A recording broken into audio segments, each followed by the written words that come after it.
of our brain is based on made up of cholesterol. Sex hormone functionality, so the main ones being testosterone, estrogen. If our cholesterol levels are too low, they don't work properly. Essentially, they're the building blocks for those sex hormones. Okay, and also vitamin D production. One of the main jobs of the liver is to synthesize cholesterol. Okay, so basically it auto-regulates. If one day you take in less cholesterol, the next day the liver will try and basically make more. It auto-regulates. Okay, that's one of the main functions of the liver. There would be no reason for us to have one if cholesterol is bad for us. Okay, we need it. So if cholesterol isn't too much of a risk factor for heart disease, what is? Okay, so the first thing, these 4 things we look at. So inflammation is the first one. Okay, inflammation comes from high blood pressure, toxins within the body.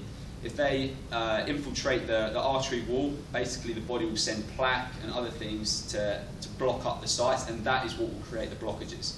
That's not coming from the foods that we eat, but from it's not coming from the saturated fat that we eat, but perhaps other things, which I'll go through in a minute, more so sugar. Oxidative damage, again, similar things. Stress is hugely inflammatory. Okay, so again, modulating ways to decrease our stress levels would be an important thing to consider. And also, the final thing would be excess sugar in our blood. When you go to a doctor and you get your cholesterol levels read, the only thing that really matters out of that cholesterol level is your triglyceride number. Now, your triglyceride essentially is what is made up of sugar. When there's too much sugar in the blood, if your triglyceride levels are too high, that increases your risk for heart disease. Okay, so excess sugar is one of the main things to be concerned about. And if we look at the foods that we're trying to get you to eat, there should be no risk of that. Okay, sugar is not a main component. Again, going back to that Facebook video that I watched earlier this week, what they said in there was that currently, I think it's 15 teaspoons of sugar in a can of Coke or something along those lines.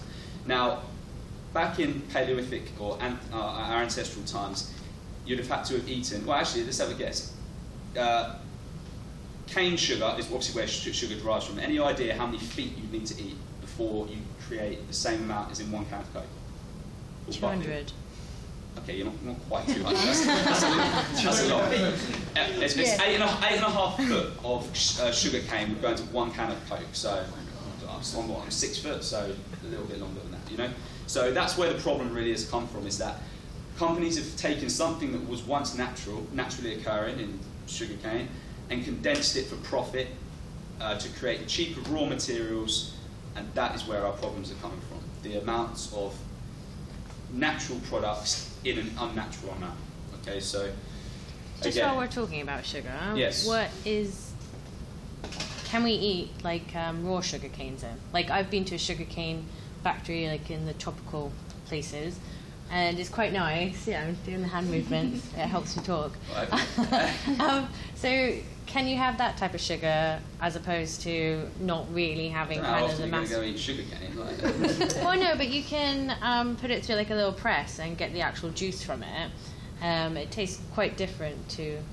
Yes, I mean. Because you're not doing anything to it apart from pressing it, so it's still. In its natural state, it's actually better for you than you. Yes, I mean. Yeah, that's definitely going to be better for you. Yeah, but in a nutshell, it's still. Sorry, I'm not trying to be bad. Sorry, I've never really knew that we lived on sugar cane. If you're at home, It's really good in mojitos. Really good in mojitos. So you still need to be careful with it. Yeah. That said, you know, if it's an organic, cleaner version, yes, it'll be better for you. But is sugar still bad? Yeah. Okay. What about sugar from fruits? Like For fat loss or body composition, completely overrated. It's still sugar, and fructose, which is the main derivative of fruit, is what's used most quickly to store. I mean, that's what the body will take the quickest, as opposed to sucrose, which is in sugar and other bits. Fructose is the most quickly storing. So, if you're going to eat fruit, the best choices are thin-skinned, like berries or cherries. They've got more antioxidants because they've got thinner skin. Try and stick away from the thicker skin, like bananas and mangoes and pineapples. People like those most, right? It's got more sugar. Yeah.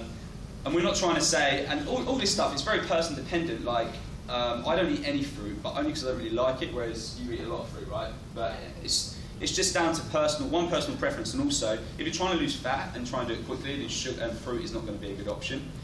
If you just want to include it in terms of just trying to include it in your day, then it's okay to do. Your results won't be as quick.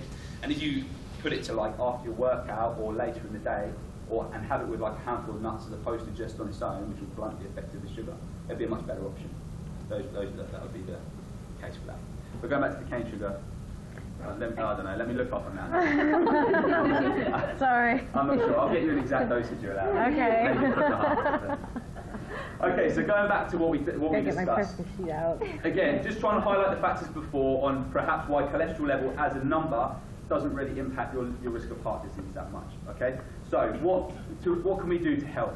So the first thing is an anti-inflammatory diet. Okay, so vegetables, fruits to a moderate amount. Again, fruits aren't essential necessarily. Vegetables certainly are. Okay, so as much varied green veg at least, but colours are important to a degree, but green veg is the most essential, okay? The more you can get of that. And as Ben mentioned before, no one's got the time or the inclination to want to sit through 12 servings of spinach, which is why a multivitamin for most people would be a good choice. The second is reducing your amounts of grain, starches, and omega-6s. Not removing, but at least reducing the amount. Try again. The refined process is not helping, doesn't provide any benefits. Vegetable oils like rapeseed, canola oil, those sorts of things should be removed. Okay, so things like coconut oil, butter, those sorts of things you should be cooking with. Olive oil is fine as long as it's not heated. So on salads and stuff like that is fine. But the cheaper vegetable oils, take it out. Manage your stress. I've got meditation, laughing. Another question. Oh, sorry. What about nut oil? Nut oils, no. Walnut oil and stuff like that is okay on salads, but it has to be cold. You can't heat it because it rancifies the oil. It hasn't got the bonds within it to take high level heat in. What's the best one for high level heating? Obviously coconut oil, Coconut oil. really quite expensive. Coconut oil, avocado oil. You can also use like beef dripping, goose fat, duck fat. Yeah, you can use duck fat. No, you can use lard. Yeah. Yeah, you can use lard. It's fine. Good fat? It's fine. Don't you worry about that, John. I've got you. I've got you, man. As if John does any of the cooking anyway.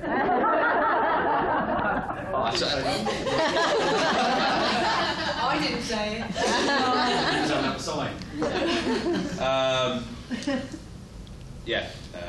Cold if possible. Exercising. Managing stress. So just doing things you enjoy more than anything. Things at the weekend, spend time with your family, spend time with your partner. I don't know, watch a funny film. Exercise. Don't smoke, obvious one. Again, these are things that help obviously reduce your risk of blood pressure and other things like that as well. Moderate drinking. If you don't know what moderate is, perhaps stop. But 1 or 2 glasses, potentially you could get away with a night as long as it was like good quality red wine. If you're going to drink at a weekend, clear liquor is better. Vodka, gin. I'm trying to get into gin and tonic. It's just like, but anyway, I'm trying to get. Jaeger is no good. Sambuca. I'll try it later, we'll see. And the other thing is to supplement with things like Ben's mentioned, omega-3s. It helps to reduce the inflammation in the body. It helps to increase the size of your arteries. Vitamin C, things to reduce stress. So what I'm trying to get from that little bit on cholesterol is that cholesterol and heart disease are often linked together in the same sentence, but one is very important, one is not important in terms of what we're trying to focus on. If you're eating the foods that we're trying to get you to eat from what we've suggested through these couple of seminars, cholesterol levels, it shouldn't be an issue, but heart disease could still be. So these things that we've mentioned are things that are going to reduce your risk, okay? As it says there, the latter is very important, the former, being cholesterol, is not that important. Again, please don't just take anything that we say, everything we say you don't have to take as gospel. If you'd like to do some more reading or you want to see further into how, studies and everything else, these are 2 good books that you can read. One of them, they are quite technical to a degree, but I'm sure some of you will be sceptical, and that's fine to be, of course. The thing to remember is that we don't make money out of what we're doing here, okay? We're just giving you information, whereas a lot of the information you do get, people make money from, right? So if you look at advertisement or if you look at the drug industry, people make money from that. So therefore, the studies that they create are based on what they want people to see. Okay, the more money you have, you can prove anything, right? So just always bear that in mind. We're not making anything from this. We're not necessarily, again, telling you to do anything. We're just trying to give you our take on some of the things that are available. So, how are we doing? Well, we're just before 11. So if anyone needs to shoot off, please do. But apart from that, we've got open time, Q&A, anything on today or anything in general, please shoot away. We're running short time, so I've got something in there. Go for it. So what's the difference between the omega-3 fish oil and cod liver oil? The main difference is, they're different sources, essentially, from omega-3 fish oil versus the cod liver oil. But the main difference between the two is cod liver oil is very toxic. Most people's GI tract can't handle the oil. So omega-3 is, because that's what we're trying to introduce as much to our diets as possible, and you don't get anywhere near as much omega-3 from cod liver. Omega-3 is a much higher abundance from just omega-3 fish oil versus cod liver oil. Do you sell the omega-3 oil? Yeah, we sell the omega-3 oil. What is it, £10 for 60 capsules, or liquid is what? 25 quid for. Doesn't taste of 500 fish, ml. obviously. It's lemon flavoured. It's pretty good. If you want high doses, liquid is much better. But obviously, it needs to stay fridged, chilled, and some people don't like an oily liquid. Do you mix them? So if you're away, you use your tablets, and if you're at Yeah, home, you use yeah, that's what a lot of people do. So you'd have your liquid in your fridge morning and evening, and then when you go out for lunch, at work, whatever, you'd have a pot of tablets in your bag. So you have it 3 times a day? Yeah, it depends on the dose we recommend. It depends on what body fat you are, and that would go hand in hand. As a minimum, to start with, for sure, because everyone's deficient, and what we want to try and do is increase the ratio and then decrease how much you take. So as a minimum, we say 6 grams a day, which would amount to, of the capsules that we provide, 2 capsules 3 times a day, after a meal, always after a meal, because it helps to, again, blunt the response. If you've had any sugar within the meal, it helps to blunt the response from it. That's all. Anyone else? Anything, please. Can you just order it by emailing you guys? Yeah, or we can contact a boot camp when you're in a boot camp. Anytime. James, what about honey as a sweetener Oh yeah. to have as a replacement? It's like a best of a worst situation, I suppose. If you were going to have a cheat meal or something like that, or a refeed meal, we would call it. Honey would be an okay addition, but it's like people get overworked because it's a natural form. It's like cocaine is natural, but it doesn't mean it's good for you, right? So it's well, you get what I mean, right? The term natural is banded around. All right, gasoline, that's natural, but again, it's good for you, right? So just be careful about how much you use it, when you use it, but it'd probably be a better alternative to some of the things available. Okay. So I often use it to kill a sugar craving. So I'll have like maybe half a teaspoon of green tea. Just to sweeten up. Yeah, that's what I do. Yeah. Does the same go for maple syrup? Oh, maple syrup is actually different. Like, maple syrup is actually, out of all the sugars available, maple syrup is the best. It's That's the why healthiest. Canada's the greatest It's country got in the the world. maple syrup. Yeah, I can see everyone's eyes like. If I read your buy signature, you're not having maple syrup. Again, it's how you use it. It's how you use it. But maple syrup has got the most health properties. So, yeah, I would have maple syrup. Yes. Wasn't the last seminar, but the recommended daily intake of water, first question. Yes. We were talking about this yesterday, actually. The recommended, so I think it was 39 millilitres per kilo. Yeah. But as an average rule, we say 91 kilo guy would be 4 litres as a minimum. If you train more, if you drink coffee, your amounts would go up. If you're sweating, it would go up. However, if you go from 0 to 4 litres, it would be a problem. So, if you're, depending on what your current amount is, you would maybe stagger up to week 1 you might go from 1 litre to 2.5, and then 2.5 to 3. Take it up slowly, but just by increasing water, it'll Flavoured water that you get, is that no? flavour it with lemon and lime. Naturally. Natural lemon and lime. So you said you've done that since you were a kid, right? Since you were like young. But it does make it easier to drink more. Sometimes just the taste of water on its own can get a bit bland. Also green drinks as well can be like powdered greens can change the taste slightly. They also give you more. It's like a multivitamin in a powdered drink. You know, it can help to change the taste. But well, I don't. You know, it looks worse than it tastes. But yeah, Green tea Just like organic powdered veg, mix it with some water, you drink it. No, does green tea count, like, for example, in the water intake? No. Like if I'm drinking, no. no. Green tea, coffee, they don't count in your Water intake. water. So Water is green water, tea not is anything else. allowed.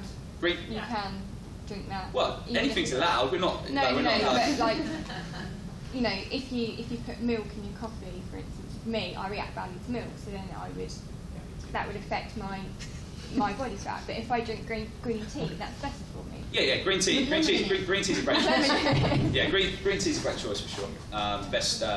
Probably the best choice to have. I know some people don't like it, so that's why coffee's okay in the mornings. 1 or 2 in the morning would be fine. People that have coffee like last thing at night, I mean, they can still sleep. Perhaps it doesn't mean the quality of the sleep is good. Again,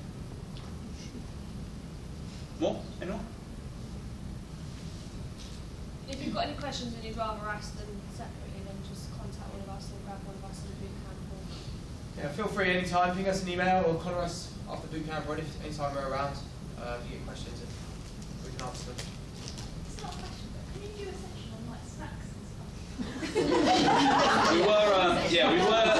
we were meant to include that in this one, but as you can see, we've already run over our quota a little bit. So in our next one, we'll make sure we go over snacks in more detail. We're going to go over I don't know, maybe soy. We've got aerobic exercise to go over. We've got lots of things in the future, but we'll make sure snacks is part of the next one. Shall we just shall you guys just have a box and we can just put our ideas to you? That would be good. If you get any ideas that you really want to go over, just maybe ping an email to admin at the fitness expert. No, or just post on the post on the wall, post on the or Facebook wall, anything like that, and we see it all. Yeah. We can go over it all. Because my problem is I work away, I don't have a fridge, no cooking Microwave. facilities, no microwave, nothing. good. So I can go to the supermarket and I'm in a hotel room and that's all I have for a whole week. What can I eat? So I'm in the morning stuck, I'm in the lunch stuck, and I'm with breakfast stuck. So I eat like Caesar salad, like I was just telling you, Caesar salad every day, and I'm now fed up with Caesar salad. Yeah, no, I'm the same. I work away some, but never for a week at a time, a couple of days, and I'm the same. So yeah, there's definitely some stuff. We'll go over all that on the next one then for sure. So. Okay, well, thank you everyone for coming today. Hopefully you found the information at least thought-provoking, maybe not interesting, but and as I say, we would like to get another one up in about 6 weeks. Please, if you enjoyed it, please let people know. The more people we can speak to, the better. But apart from that, enjoy the day. Looks like it's going to be a nice one, and we'll guys speak soon. I told you. Thanks everyone.